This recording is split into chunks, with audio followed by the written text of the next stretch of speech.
Gracias al doctor Hermes Darío Lara. A continuación invitamos al doctor Víctor Lemus, juez 38 administrativo oral del Circuito Judicial de Bogotá.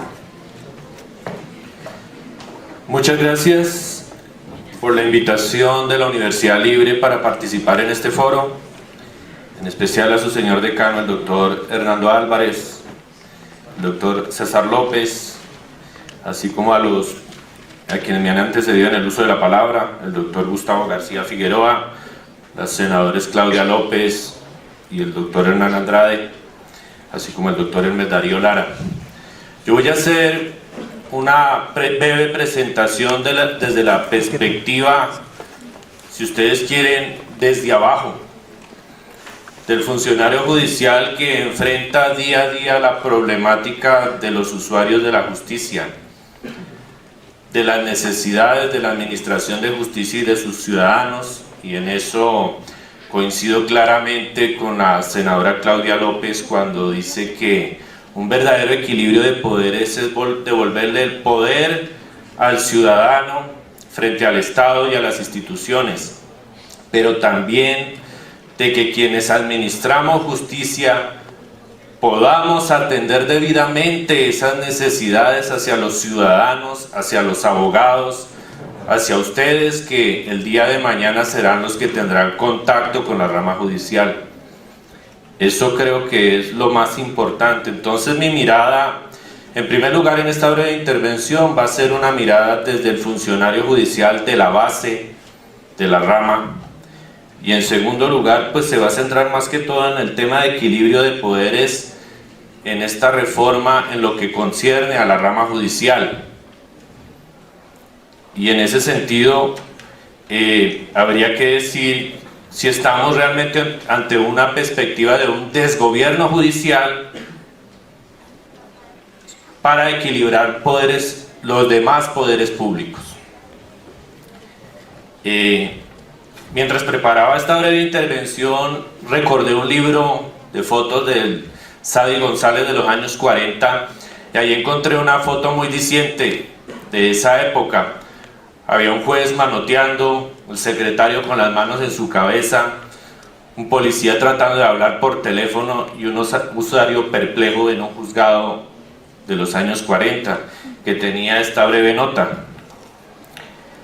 En un lugar de tanta importancia como un juzgado, ordinariamente el teléfono no funciona.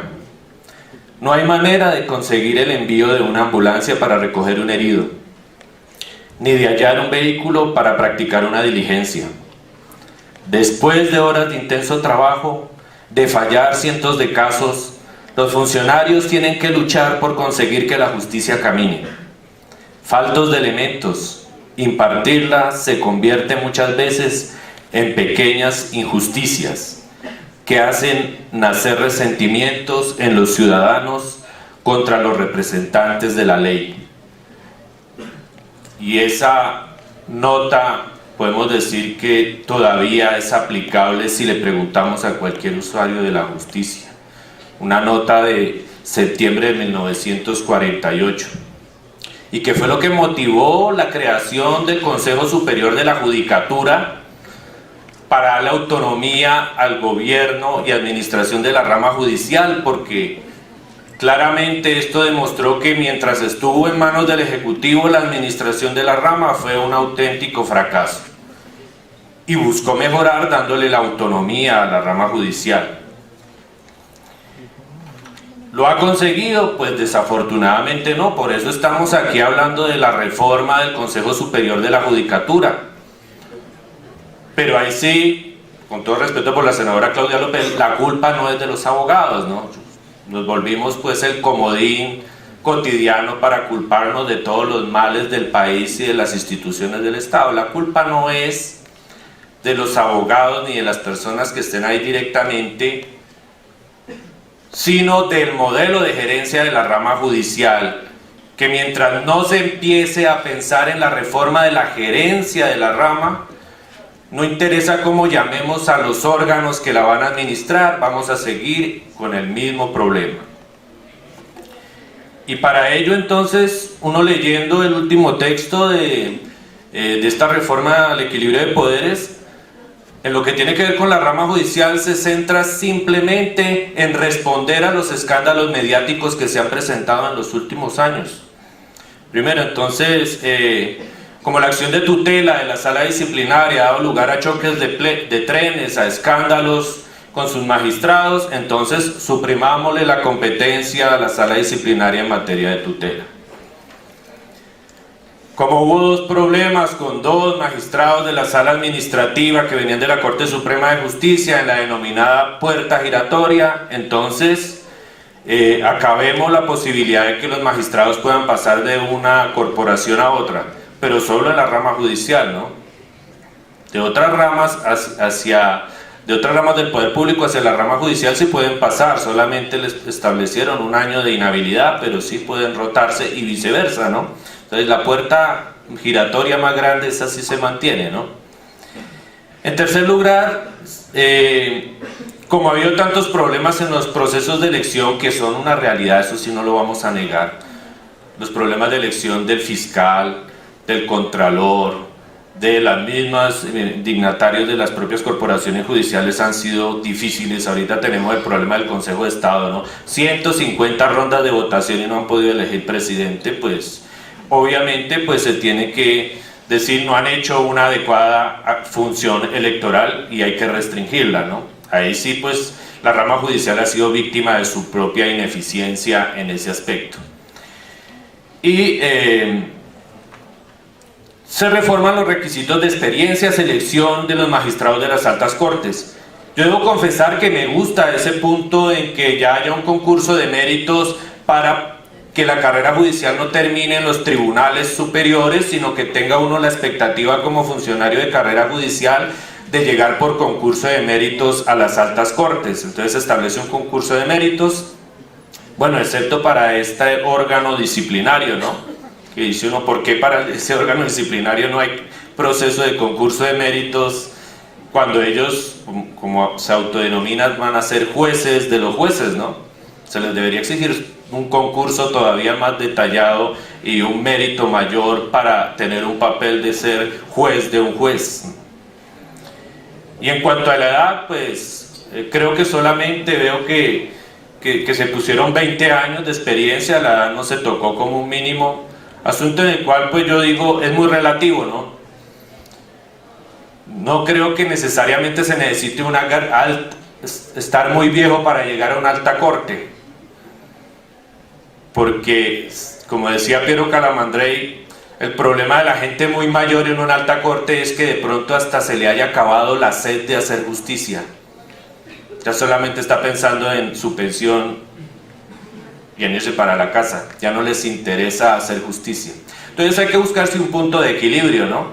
Un punto de equilibrio en el tema de la edad, porque sí hay una queja que uno no puede ser demasiado joven para empezar a crear jurisprudencia para cuando vaya a salir a litigar, ¿no? Entonces encontrar ese punto medio me parece en esta reforma pues sano. Ahora bien, la pregunta central que quiero plantear aquí es, ¿la reforma mejora la gerencia de la rama judicial? Y yo debo decir que no la mejora. ¿Y por qué no la mejora? Primero, porque aquí sí coincido con el Ministerio del Interior en su intervención, administrar la rama no es lo mismo que administrar justicia, y esa es una de las grandes fallas de la sala administrativa del Consejo Superior de la Judicatura. Confundieron que porque estaba en la rama judicial iban a administrar justicia y que es lo mismo que administrar la rama. Administrar la rama es una actividad intermedia de conectar el funcionamiento de lo personal de los servidores judiciales con el funcionamiento institucional. Entonces no es una estructura en la cúpula de la rama, es una estructura intermedia que debe conectar el trabajo de los funcionarios con el institucional. ¿Para qué? Para poder responderle a los ciudadanos adecuadamente. Mientras que administrar justicia es el fin institucional, es lo que hacemos los jueces y magistrados de la República, de solucionar los conflictos, de ser garantes de los derechos. Y esa es una actividad totalmente distinta. Y en ese sentido creo que es importante la distinción que hace o que pretende hacer esta reforma en el Consejo Superior de la Judicatura. Pero ¿cuáles son los grandes problemas que tiene este nuevo modelo que nos plantean, en mi criterio? Primero, se mantiene una ausencia de autonomía en la organización presupuestal. Aquí, si una cosa es que uno tenga autonomía en la ejecución del gasto, pero si yo no tengo los recursos, si estos órganos de administración nuevos no van a tener participación en el COMPES y en el CONFIS, pues no va a tener ninguna relevancia todos los proyectos y programas que hagan. Actualmente, ¿cuál es el problema? Se tienen que crear plantas permanentes, toda esa descongestión tiene que volverse planta permanente para poder atender la demanda de justicia. ¿Se va a poder hacer? No, señor. ¿Por qué? Porque la sala administrativa ni siquiera tiene un proyecto serio y definitivo de plantas permanentes, y mucho menos, como nos respondió el Ministerio de Hacienda, nunca lo registró ante el COMPES y ante el CONFIS, es decir, está por fuera del plan de desarrollo del gobierno. Es decir, que aquí van a pasar 4 años sin plantas permanentes y con una descongestión que se acaba este año, según dijo el gobierno. ¿Qué va a pasar en el 2016? Entonces ahí está el tema de debate. Hay una dependencia absoluta del Ejecutivo en la asignación de presupuesto de funcionamiento, y eso yo siempre le digo a mis alumnos, es un ejemplo muy sencillo. A mí me pueden decir, usted tiene 18 años, es mayor de edad, este es un universitario, pero si yo todos los días tengo que decir, mamá, ¿me da para el Transmilenio? ¿Eso es autonomía? No. No es autonomía. Entonces una dirección que va a tener que estar pidiendo recursos cada 5 meses, cada 6 meses, ¿va a tener realmente autonomía la rama judicial? No la va a tener. Si vamos a tener que mendigar recursos permanentemente como ocurre ahora. Finalmente coincido que hay un director ejecutivo que a uno le da miedo. El superdirector ejecutivo que se plantea ahí, si no tiene debidos controles, va a prestarse para la arbitrariedad, sobre todo contra los servidores judiciales que estamos en carrera, porque una cosa es ingresar por carrera y otra cosa son las garantías para permanecer en carrera, garantías que los servidores judiciales que estamos en carrera cada vez las vemos más socavadas. Entonces no podemos hacer una pantomima de que sí, se hizo un concurso de 26.000 personas que van a ser jueces y magistrados, si mi expectativa de ser juez o magistrado se reduce a 1 año o 2 años, porque a través de instrumentos de evaluación absolutamente arbitrarios van a descalificarnos y a sacarnos de la rama judicial. Entonces ahí no va a haber realmente una autonomía. Yo hablo de que aquí hay una organización obsoleta y eso no lo vamos a discutir en el motivo de la reforma. Primero porque sí, se mantiene una organización burocrática jerarquizada propia del siglo XIX. Y eso es una crítica incluso para la propia rama judicial.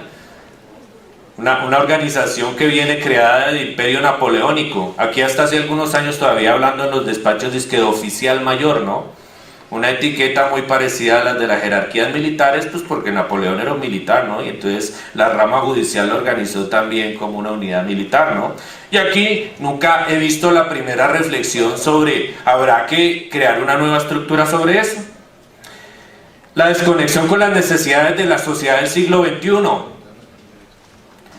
Estamos en una sociedad que cambia rápidamente, que está informatizada, que está digitalizada, que está reclamando derechos nuevos cada vez, de primera, segunda, tercera, ya la 4ª generación, que es el derecho a la paz, el posconflicto, y una rama judicial aquilosada que no tiene capacidad de respuesta a esas necesidades. El modelo actual del Consejo Superior nefasto desde el punto de vista presupuestal, porque la rama es la entidad de la rama de las altas cortes que gasta más recursos del presupuesto de la rama, gasta el 18% de los recursos de la rama judicial, mientras que las otras 3 cortes, la Corte Constitucional, la Corte Suprema y el Consejo de Estado solamente gastan el 8% del presupuesto. Desde la perspectiva uno dice, sí, hay un gran gasto público del Consejo Superior de la Judicatura como funciona ahora.